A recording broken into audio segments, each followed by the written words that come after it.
The mysterious disappearance of Maura Murray. For almost 2 decades, the public and fans of true crime have been enthralled with the mysterious disappearance of Maura Murray. Following an automobile accident in rural New Hampshire on February 9, 2004, the 21-year-old nursing student disappeared without a trace. Her family and friends are left in suspense as to what happened to her, despite a plethora of theories and thorough searches. In this video, we will highlight 7 key points that outline the perplexing circumstances surrounding her disappearance. Number 7. Background. At the age of 21, Maura Murray was a nursing student at the University of Massachusetts Amherst, where she was well known for her brilliance, drive, and commitment to her studies. Beneath her attractive exterior, though, was a litany of personal struggles that exacerbated her emotional state and ultimately led to her disappearance on February 9, 2004. Maura had experienced a minor car accident in the weeks prior to her disappearance, which caused her to worry about possible consequences from the university and her family. Her anxiety increased after this incident because she thought she might face consequences or have her academic record tarnished. She was even more anxious because she had been caught using a credit card that had been stolen, which resulted in police involvement. During this time, Maura's friends and family noticed that she had become more reclusive and nervous. She frequently talked about feeling overburdened by the demands of her personal and academic lives. A disturbing phone call she received a few days prior to her departure exacerbated these problems. The specifics are unknown, but it is said to have left her clearly upset. The combination of these elements produced an emotional storm front that could have had a big impact on her decision to move away from everything. Number 6. Departure.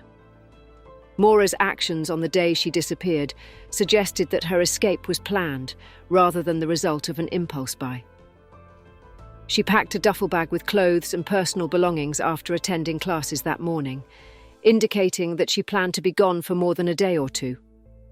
She first took a car to an ATM and took out $280 in cash, which was a surprisingly large sum for someone who might have only been planning a quick trip. Her withdrawal from campus life raised doubts about her intentions and suggested that she was getting ready for a long break. Following this, Maura stopped at a convenience store where she purchased alcohol, including a box of wine and other items typically associated with social gatherings or celebrations.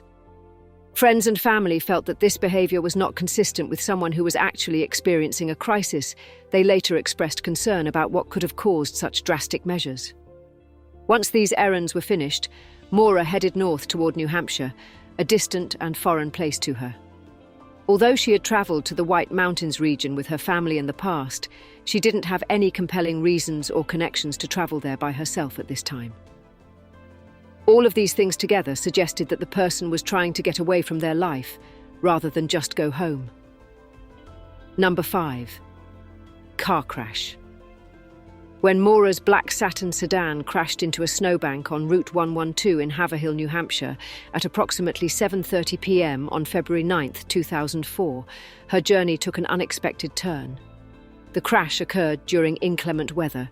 Heavy snowfall created poor visibility and treacherous driving conditions that likely contributed to the accident. Witnesses said they saw the collision occur and saw that Maura looked unharmed, but noticeably shaken afterwards. A few people pulled over to help. One of them was the bus driver, who described her as calm, but a little lost. In their brief conversation, Maura revealed to him that she had already contacted roadside assistance and had declined additional help.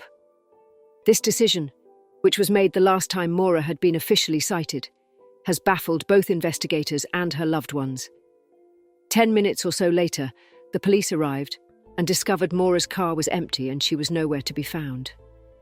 Since there were no personal belongings or signs of foul play at the crash site, investigators had to come up with a number of theories as to why she vanished. Searching for Maura was difficult due to the snow-covered terrain. Volunteers and local law enforcement searched for her extensively over several weeks, but they were unable to find her. Number 4. Disappearance.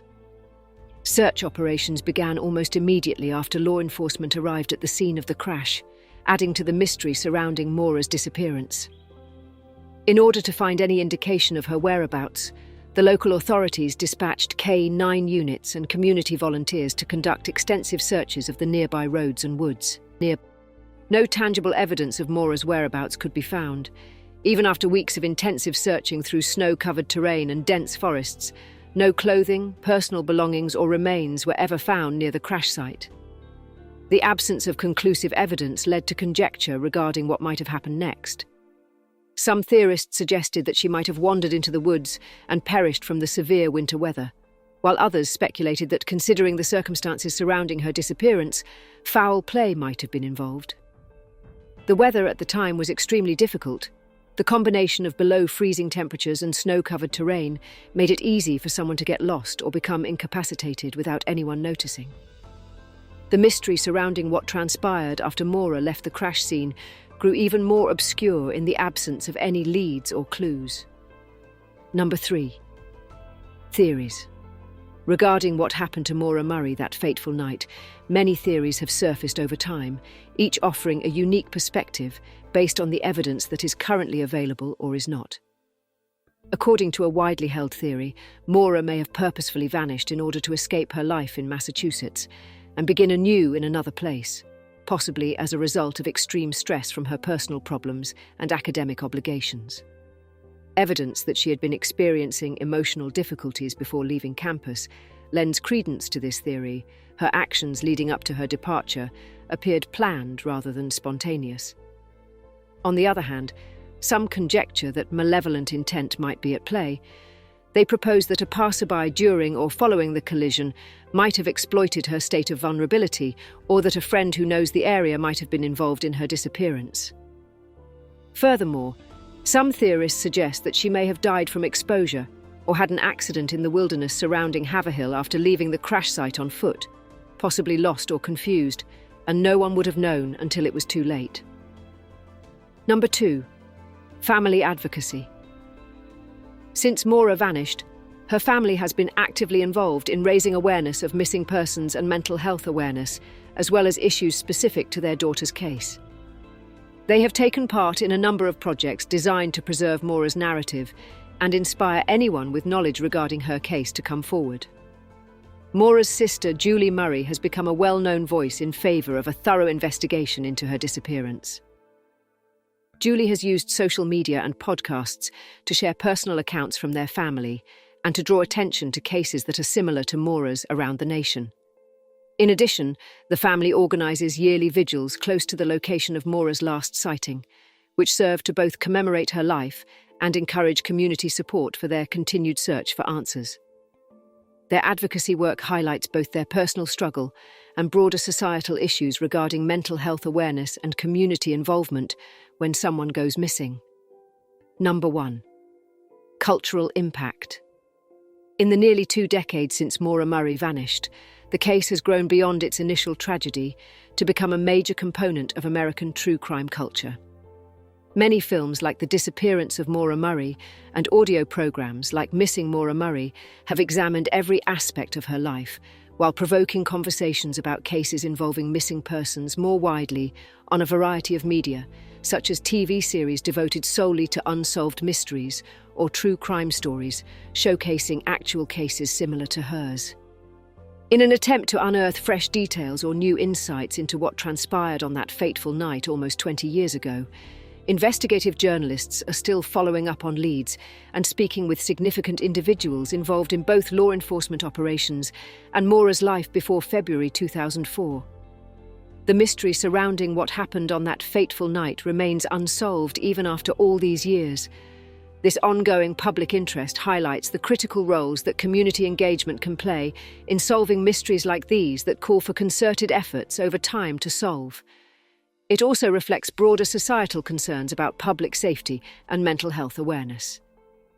These in-depth paragraphs keep the complexities of this ongoing case clear, while offering an even deeper understanding of each important detail surrounding Maura Murray's unexplained disappearance. If you liked our video, please hit the like button and subscribe to our YouTube channel.